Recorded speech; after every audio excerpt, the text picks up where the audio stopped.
This small networking device is the ASUS RT-AX58U, and no, it's not a new Wi-Fi 6 router, but people still prefer it, mostly due to its affordable cost.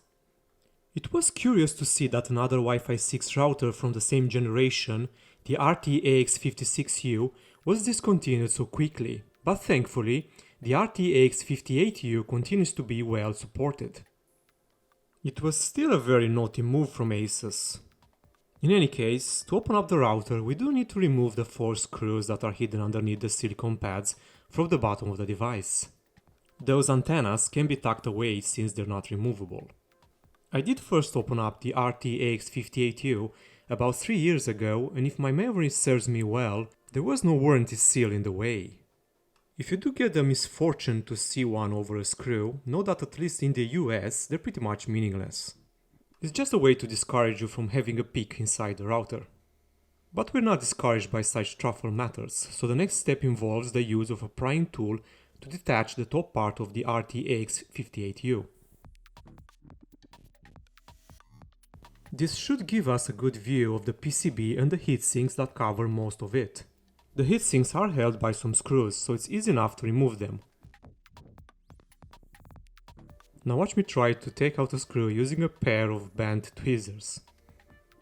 Underneath the heatsinks there are some aluminum covers that are very easy to remove, and then we get to see most of the main components.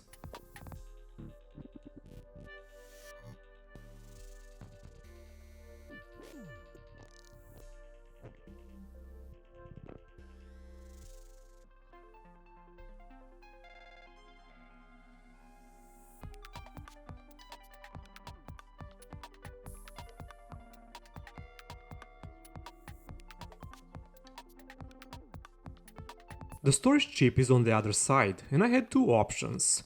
Either remove the antenna connectors and make the following process nice and clean, or I could just turn the PCB on the other side and try to take out the screw just like that.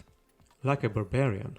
Things got weird, so I decided it's better to go the clean way and remove the antenna connectors, after which I could take the metallic plate out easily and finally reach the last important chipset.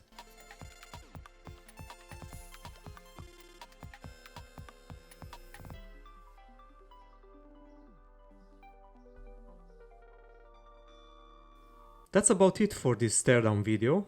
Thank you for watching, and see you next time.